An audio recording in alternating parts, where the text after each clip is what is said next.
And welcome to another episode of Experts Speak. I'm Michael Delon, and today I am talking with Karl Pontau. Hey, Karl, thanks for taking some time to be with me today. Thanks for having me. Well, you are welcome. You guys are going to really enjoy this interview because Karl has a company called Squash and Stretch Production. So the name itself just invites me to go, what in the world? But what he does is very fascinating around helping you tell your story in a very unique way. So it comes across more clear and compelling so that you'll be able to gain more clients and grow your business. So I'm excited to get into this, Karl. Tell us, before we get into Squash and Stretch and that story, because I know there's a story there, tell us a bit about you, your background, and what you do for business owners. Sure, yeah. So you might not be surprised that I have a story about why I started my company. And I actually just finished an animation automating this, telling this story, basically. It's going to be up on my website soon. But basically, I've been an artist my entire life. I grew up drawing, painting, sculpting, big Legos kid. And I got my passion for storytelling from my dad. He's a really good storyteller. And I knew I wanted to study animation when I saw the first Toy Story film. I was like, ooh, I got to do that. That's so cool. Yep. And then beginning of 2002, I started to feel like something wasn't quite right with me physically. Mm-hmm. I'd been a competitive swimmer my whole life, so I knew what I was supposed to feel like. Right. And it wasn't like, oh, my shoulder kind of hurts. It's like a general blah feeling. Uh-huh. But by August, they still hadn't figured out what was wrong with me. And I had lost 50 pounds and had sunken cheeks and eyes. I was really pale, started to get really bad headaches. So my parents took me for an MRI up in Walnut Creek. And we were waiting around for another appointment when my pediatrician called and said he's going to drive up from Pleasanton to come talk with us. And we saw him walking up with this big envelope in his hands. You could tell he'd been crying. And he brought us into the little side meeting room. And I was sitting like in this big U-shaped chair with really high armrests, kind of leaning forward towards him, knee to knee with him. And he pulls out the results of the MRI and shows me I have 2 brain tumors. Oh, wow. And it felt like I got punched in the chest. I actually moved backwards in my chair. And for the next 2 weeks, everything sounded like the adults from Peanuts, kind of what, because never had the flu, never broken any major bones, never been stung by a bee. I'm pretty sure I've never been bitten by a mosquito. So to get brain tumor diagnosis at 15 years old was just a complete sucker punch out of nowhere. Sure. But I got so much help from friends and family, and my high school adjusted my schedule and got me a tutor so I could still graduate on time. And people I barely knew were giving food and gifts and other support. So it really inspired me to want to give back and help as many people as I could, because I'd probably be dead if it wasn't for all the help that I got. And then in undergraduate school, as I was studying animation, there was a big student digital art and design competition I participated in, with a big screening at the end of like 1,000 people in this big auditorium. I knew maybe 10 people in the room. But when everyone laughed at the joke in my animation, I was like, oh my gosh, it's so cool. I can connect with people and have a bigger impact with animation and storytelling. So after grad school, I started my company, and we tell exceptional stories for exceptional people, helping tech, biotech, and health and wellness companies and professional services companies explain complex concepts, answer common questions, increase revenue, and strengthen their brand presence online. A lot of people think they can explain something just by throwing information at their audience, when really the key is to use a story that puts information in context and structure.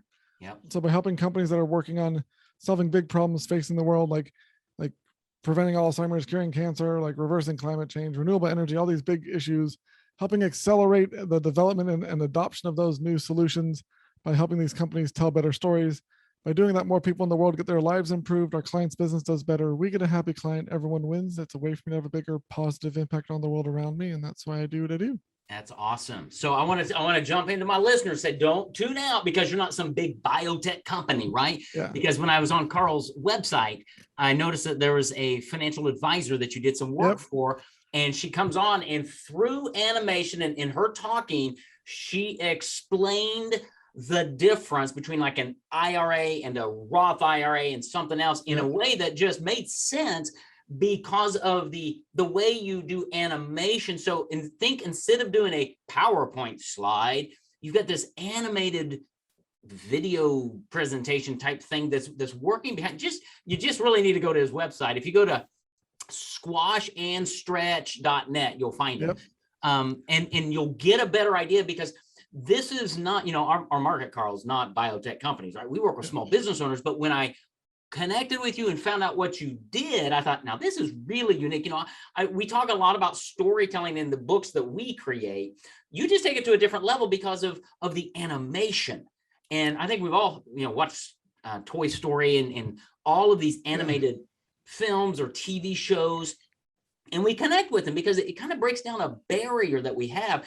And if you can do that and communicate your message, it really does help your audience. So just give me a quick snapshot. Squash and Stretch Productions. Where did that come from?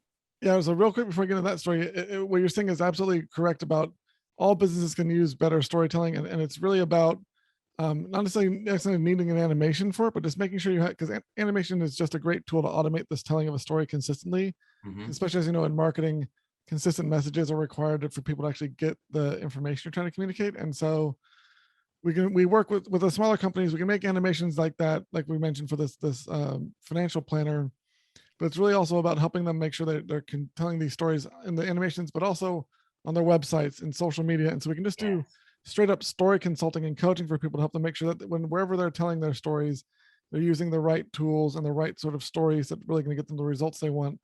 And when it comes to animation, it's a great tool because it helps put some images to in people's minds that kind of anchor the concepts around it. Because if you say what's a Roth IRA to someone, if they have no idea, it's like there's no real world analog to attach it to. But if you can help use some graphics to give people kind of a file to put that information in their heads that they're easy to attach the images to, then it's easier to understand that stuff. So animation is a great tool for clarifying complex concepts and making sure your story is told consistently. As for the name Squash and Stretch, is actually an homage to Disney when he was starting the company that's now Walt Disney Studios, which is actually his second animation company. His first business failed, which I think is a testament to every entrepreneur to not give up. There you go. But back then, there wasn't really a best practices for animation that had been established. So if you look at the work from around that time, it's pretty bad by today's standards. So he sat down with his animation team and they came up with 12 animation principles that if their work was going to be considered good and completed done, it'd have these 12 aspects to it. And the first on that list is Squash and Stretch. So if you take any animation 101 class today, on day one, the first thing you learn are these same 12 principles. The tools have changed for what making animation is obviously advanced a lot, but what the theory behind what makes animation work is still based on these same 12 principles. So it's an homage to the giants in the animation industry who everyone in that industry stands on, who figured out all the theory behind what makes animation work.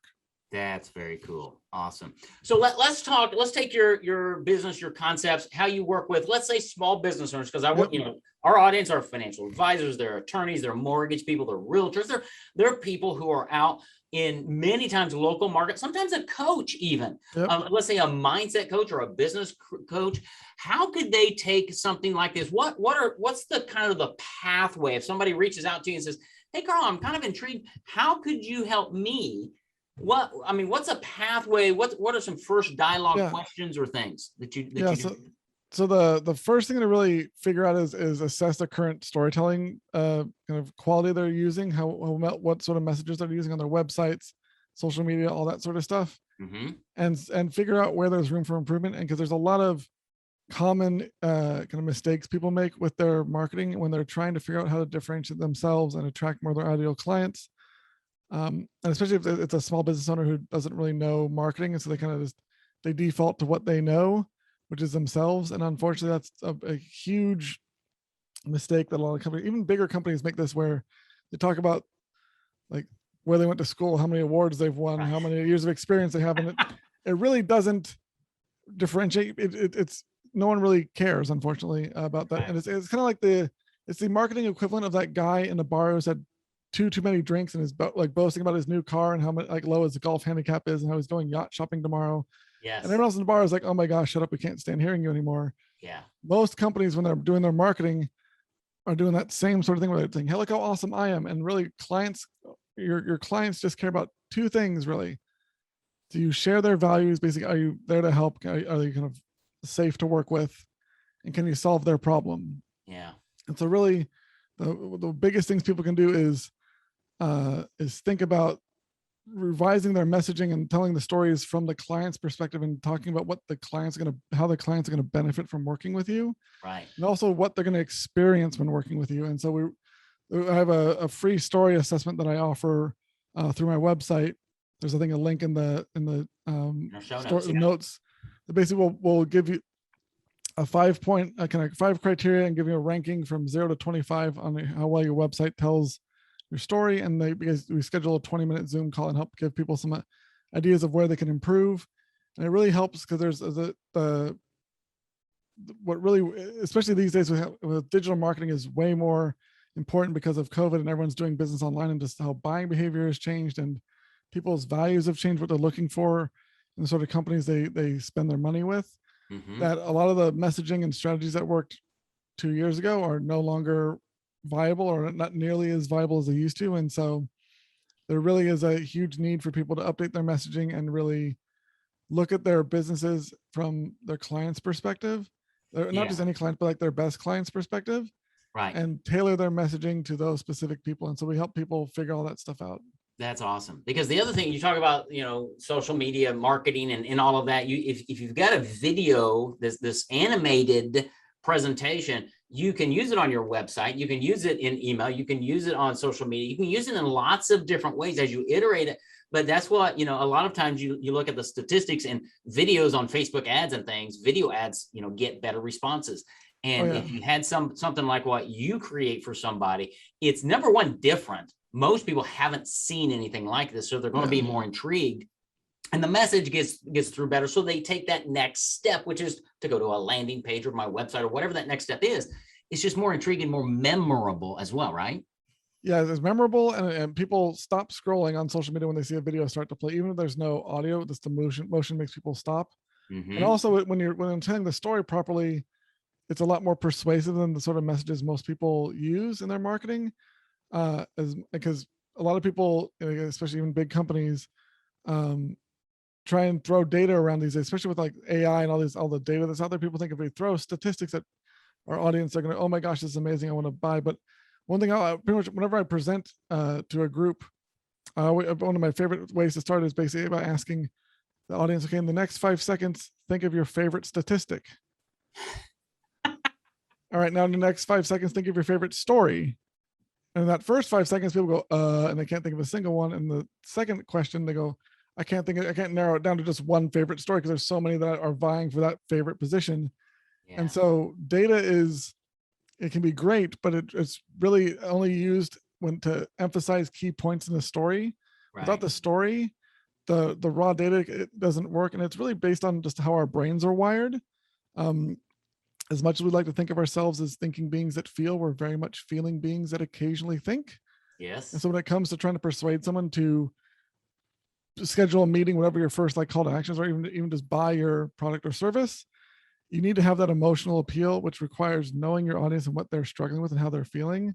Right. And so, and tailoring your message to talk about the emotions and what they're experiencing, what they'll experience working with you, and having this empathetic approach to it that a lot of companies miss out because they just talk about what they do, and what they do isn't, people don't really care about that. There's no emotion behind it. But if you talk about, hey, if you work with me, you'll experience this and your life's gonna be better off and you'll feel this way, people have that, ooh, I need to have that response, because you've built empathy, and it has a way more effective impact on your messaging. Well, it does, because your prospect is looking for a transformation, and that's what you're talking about. And I tell clients all the time that we make buying decisions emotionally. Then once we make that decision to do something, then we find the logic and the statistics to back up what we've decided to do.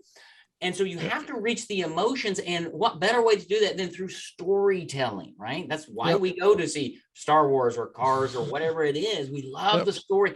And if it's a well-told story, I can then retell that story to other people. So it's a great way to get referrals and to expand that network, because you tell a powerful story. And so many times, and tell me if this is accurate with the people you've worked with, your client comes to you, they may be brilliant at what they do, but they want to get too granular, and their customer really doesn't care about that yet.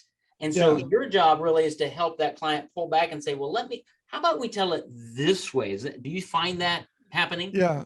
Well, I mean, most people, when they're thinking about what to put on their website or what to talk about in social media, they talk about what they care about. They care about like the features and benefits of their product, or they talk about their own history and their own experience. And it's really granular. And if there's some sort of product they develop, then they love that product because they put all their passion and heart into it. But the client, people they're trying to sell to, they don't have that same experience and that same emotional connection to it yet, because you haven't explained why they should care. And so if you go into all the just features and benefits and all the minutia that you care about, your audience isn't going to respond. But if you show them how here's why it's going to improve your life and how much better off you're going to feel once you've bought this and used it, then they're going to, okay, now I'll listen in. But you have to have that kind of emotional buy-in. And so the story helps people can identify with the character that's feeling the same things they're feeling at the time, and see the experience they go through and see the results that character gets in the story. And then they want to respond because they can empathize with that. And it's really all comes down to brain wiring, like you mentioned, where the upper brain doesn't really get engaged until by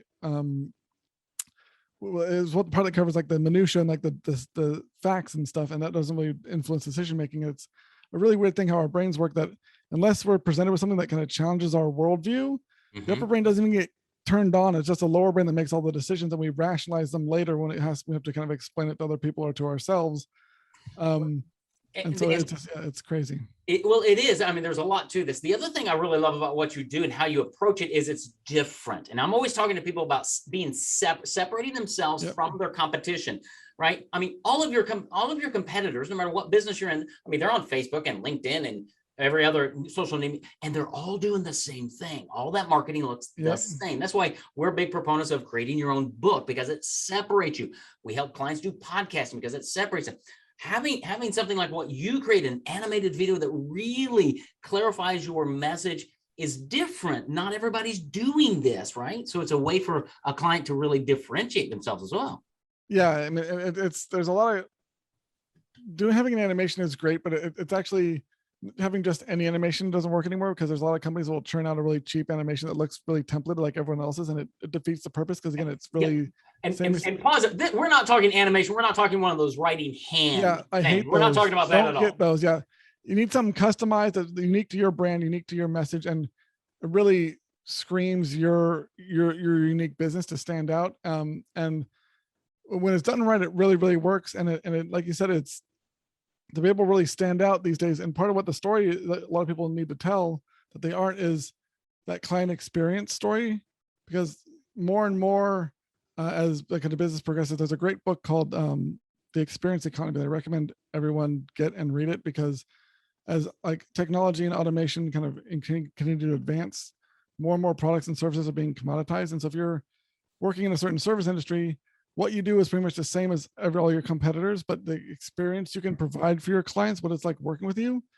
that's a huge differentiator. And telling a story that shows people, here's what you're going to experience when working with me, is a hugely effective way to stand out from your competition, because people want to pay for experiences and pay for that transformation. And it's going to help you avoid being just considered another service. That's great. And you know, as you were talking, Karl, what came to my mind is Apple, the company. You look totally, at, 100%. At how when they launched the iPod and the iPhone. Now you watch those commercials, it's all about the transformation you're going to have and the experience you're going to have. They don't talk about the gigs and the gats and the bits and bytes until you hit their website. Then all that information is there if you want to dive in. But even their website is very experiential, but their advertising, their marketing is all about the transformation. Yep. If you look at from a stats perspective, like the Samsung and like Android phones have way better stats and way better like the minutia stuff, but they sell way fewer because that doesn't sell phones. The experience, the community, the kind of the lifestyle, the transformation of being an Apple product user and owner sells. That's what gets people lining up around the block. It's totally funny because right now, I mean, the big thing is 5G. Come in and get a 5G phone. I'm sitting on my couch going, "What's 5G?" I don't care about 5G at all. But Apple comes on and says, and it's just like, that's what I want. I want to be able to take pictures and videos, and that's what I want. I can do that. If I get your phone, I'll buy your phone. I don't know what 5G and So they're selling the same thing at the end of the day. Both of those devices pretty much function the same way, but it's the marketing, it's the messaging, it's the feel, it's the transformation, and you help small business owners do that in a powerful way. Yeah, and especially with the smaller businesses that when no one else is really doing that in your community, in your area, because they don't really think about it, that it's going to launch you far, far away from your competition, way ahead, especially given the current state where things are going to come out of summer and there's going to, everything's been disrupted by COVID.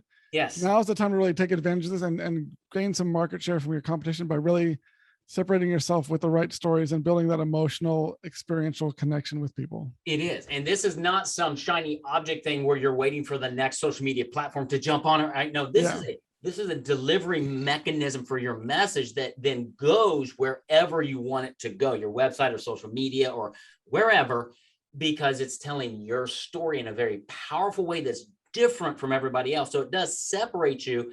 And when you separate yourself powerfully, it has this magnetic effect for your ideal audience. And that's exactly who you need to be marketing to, but you do it through a powerful story. And somebody like Karl and his team can help you dig into that. Tell us a little bit about this free resource you've got, this free story assessment on your website. When somebody goes there, and again, it's in the show notes, and you can find it if you're listening at squashandstretch.net.